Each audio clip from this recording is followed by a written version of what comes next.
Hi, I am doctor Nitin Tiwari. और आज का टॉपिक बड़ा अजीब सा टॉपिक है। डॉक्टर्स के ऊपर वॉयलेंस या मेडिकल स्टाफ के अगेंस्ट वॉयलेंस जो हो रहा है। हम लोगों ने अक्सर देखा है कि डॉक्टर्स पिट गए हैं, नर्सेस को मारा जा रहा है या फिर हॉस्पिटल्स को तोड़ फोड़ की जा रही है। तो आपने कभी सोचा है कि ऐसा क्यों हो रहा है, या फिर पहले ऐसा नहीं होता था, या फिर आगे और ऐसा होगा?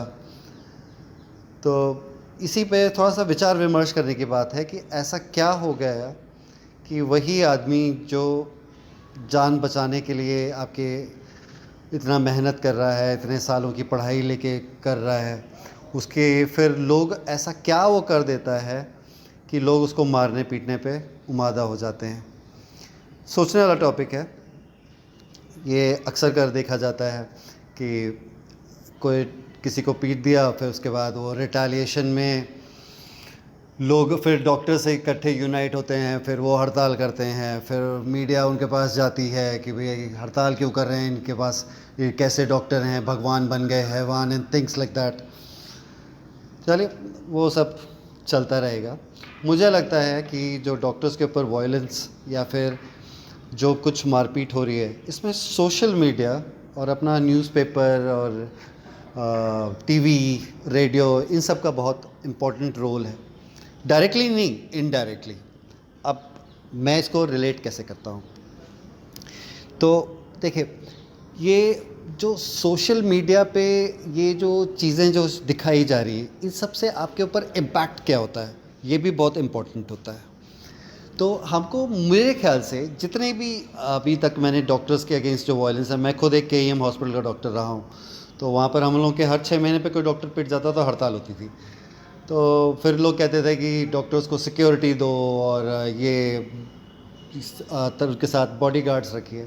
लेकिन वो सब बकवास है। अगर आप एक डॉक्टर को पिस्तौल भी दे दोगे, वो गोली नहीं चला पाएगा। जो आदमी आया मारने, वो मार के चला भी जाएगा। और मतलब कि बारूद पे चिंगारी लगाना हुआ अगर किसी डॉक्टर को आप वेपन दे रहे हो तो। चलिए, तो सिंपल सा कंसेप्ट आदमी हूँ मैं, तो मेरे सिंपल से कंसेप्ट देखिए। पहला, कि जो डॉक्टर है, हम लोगों को सिर्फ पढ़ाया जाता है कि मरीज़ बीमार कैसे है, उसको ठीक कैसे करना है और कितने दिन में ठीक हो जाएगा, ऑल दिस थिंग। तो हमको ये कभी नहीं पढ़ाया जाता है कि जब कोई बीमारी समझ में आ जाए तो उसको पेशेंट को कन्वे कैसे किया जाता है। हम लोग को डेथ सर्टिफिकेट भरवाना तो आता है, भरवाना सिखाया जाता है, लेकिन ये नहीं बताया जाता कि किस लहजे से, किस तहज़ीब से, किस तरीके से किसी पेशेंट को डेड डिक्लेयर करना होता है।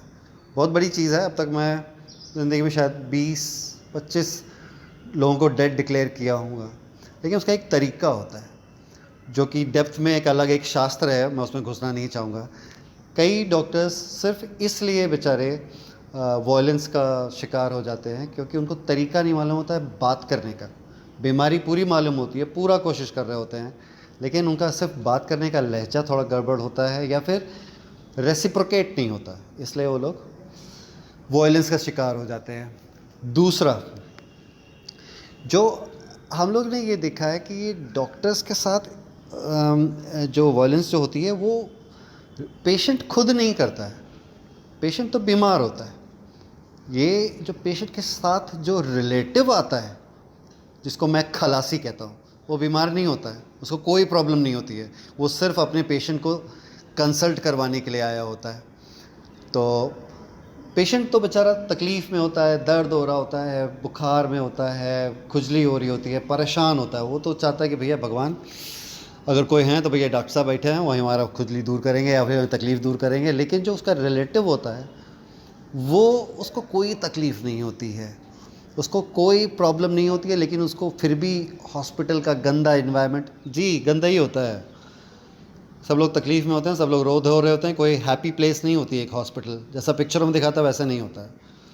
कहीं पर पस पड़ा होगा, कहीं पर पट्टी पड़ी होगी, कोई आदमी रो रहा होगा, किसी का रिलेटिव मर गया होगा, किसी का कोई बैड न्यूज़ मिली होगी, तो बुरे ही कंडीशन में होते हैं। तो ये जो खलासी आदमी होता है, जो पेशेंट का रिलेटिव होता है, जब ये और इरिटेट होता है, जब इसको इंतज़ार करने के लिए बोला जाता है, जब इसको पैसा निकालने के लिए बोला जाता है, तब ये वॉयलेंट होता है और ये करता है पंगे।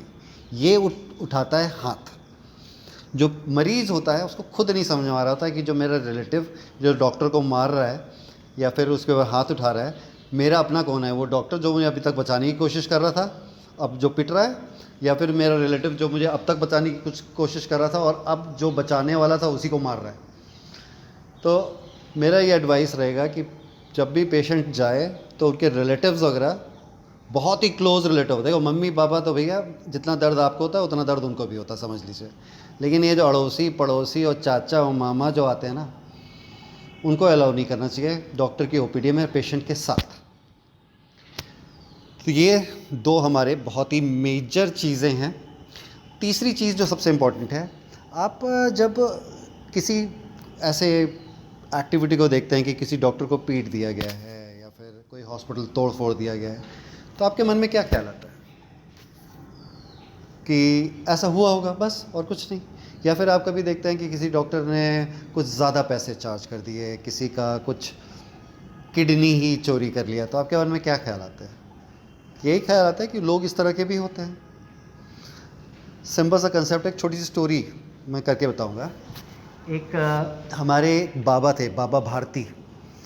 तो उनको एक घोड़ा बहुत प्यारा था, बहुत ही उसकी देखभाल करते, सब खरारा खिलाना नहलाना सब कुछ करते थे। एक डाकू को उस बाबा भारती के घोड़े पे नज़र पड़ी, तो उसने बाबा से बोला कि बाबा आप तो साधु बाबा हो, आपको क्या ज़रूरत है घोड़े की? मुझे घोड़ा दे दीजिए, मुझे तो भागना दौड़ना 10 तरह के काम करने होते हैं।